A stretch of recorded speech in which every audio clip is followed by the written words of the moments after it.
ఈరోజు మీరు ఒకసారి చూస్తే ఎక్కడ చూసినా గంజాయి పంట బాధేస్తుంది. డ్రగ్స్, పిల్లలు ఏమైపోతారో అని ఆందోళన కలుగుతుంది.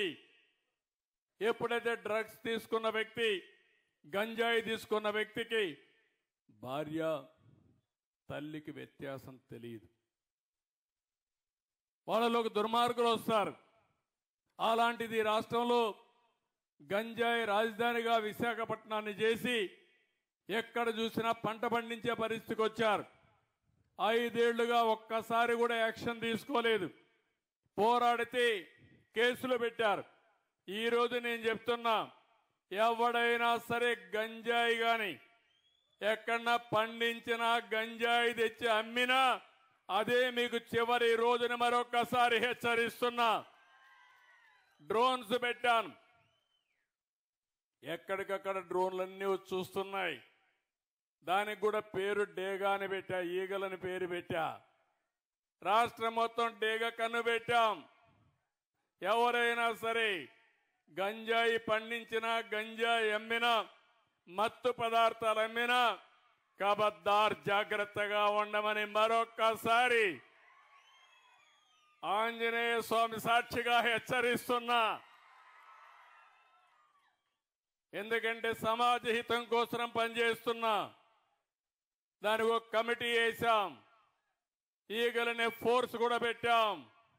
దీన్ని లాజికల్ గా తీసుకెళ్తామని చెప్పి కూడా నేను మీకు తెలియజేస్తున్నా.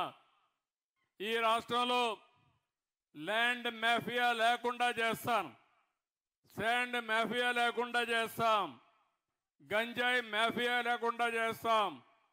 కడాన పేదవాళ్ళకి ఇచ్చే రైసు కూడా, పేదవాళ్ళకి 2 రూపాయలకి ఉచితంగా బియ్యం ఇస్తే ఆ బియ్యాన్ని కూడా రీసైక్లింగ్ చేస్తున్నారు దొంగలు.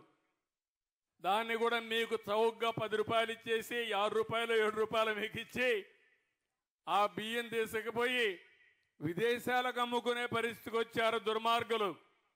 నేను అందుకే చెప్తున్నా, ఎవరైతే రీసైక్లింగ్ చేస్తున్నారో మిమ్మల్ని కూడా హెచ్చరిస్తున్నా, వదిలిపెట్టం జాగ్రత్తగా ఉండమని హెచ్చరిస్తున్నానని చెప్పి కూడా నేను మీకు తెలియజేస్తున్నా. పేదవాళ్ళు కొంతమంది ఆ బియ్యం తినే అలవాటు లేదు కాబట్టి పోతే పోయిందని మీరు అనుకుంటున్నారు, కానీ కొంతమంది దుర్మార్గులు తయారవుతున్నారు. దీనిపైన కూడా ఆలోచిస్తున్నా. ఏ విధంగా చేస్తే ఈ సమస్య పరిష్కారం అవుతుందో, పేదవాళ్లకు న్యాయం జరుగుతుందో దానికి కూడా ప్రయత్నం చేస్తాం. ఎక్కడ చూసినా మాఫియాల రాజ్యంగా తయారైపోయింది, దోపిడీ రాజ్యంగా ముందుకు పోయారు. ఇవన్నీ ప్రక్షాళన చేయడానికి కొంత సమయం పడతా ఉంది. ఇంకో పక్కన చెత్త మీద పన్నేశారు. 83 లక్షల మెట్రిక్ టన్నులు చెత్తంతా పేరకపోయింది. గ్రామాల్లో మీరు చూస్తే ఎక్కడికక్కడ చెత్తంతా రోడ్డు మీద వేసే పరిస్థితికి వచ్చారు. నేను అప్పట్లోనే దగ్గర 10,000 12,000 వేస్ట్ కాంపోస్ట్ అని షెడ్లు కట్టి అక్కడ ఎరువులు తయారు చేసి మళ్ళా పొలాలకు పంపించడం, సీసాలు ఇవన్నీ ఉంటే రీసైక్లింగ్ పంపించే ఏర్పాటు చేశాం. అవన్నీ మళ్ళీ పరిశుభ్రమైన గ్రామాలు చేస్తాం. ఎక్కడికక్కడ ఏ గ్రామం చూసినా ఒక పరిశుద్ధమైన గ్రామంగా, క్లీన్ విలేజ్గా తయారు చేసే బాధ్యత ఈ ప్రభుత్వం తీసుకుంటాం. ఈరోజు నీ గ్రామానికి వస్తే మెజారిటీ అంతా కూడా బీసీలే. ఎప్పుడు బీసీలంటే తెలుగుదేశం పార్టీ. ఇప్పుడే కాదు, మొట్టమొదటి నుంచి కూడా ఎన్టీ రామారావు గారు పార్టీ పెట్టినప్పటి నుంచి పార్టీని ఆదరించింది ఇక్కడుండే బీసీలే. అందుకే నేను ఎన్నికల్లో కూడా చెప్పాను, బీసీలకు న్యాయం చేసే బాధ్యత తీసుకుంటామని చెప్పాం. చేతి వృత్తులున్నాయి, కుల వృత్తులున్నాయి, వ్యవసాయ పనులున్నాయి. చాలా మంది అయితే మిమ్మల్ని చూస్తే ఆ పనులన్నీ కూడా ఆధునీకరణలో మరుగైపోయి మీ జీవితాల్లో సమస్యలు వచ్చాయి. అందుకే మళ్ళీ మీకు న్యాయం చేసే బాధ్యత తీసుకుంటాం. ఇక్కడ మనం చూస్తే బోయలున్నారు, వాళ్ళకి చాలా సమస్యలు ఉన్నాయి. అందుకే ఈసారి మీరు చూసినప్పుడు ఇక్కడ ఎమ్మెల్యే ఎంపీ ఇద్దరు కూడా బోయ కులానికి ఇచ్చామంటే అది తెలుగుదేశం పార్టీ.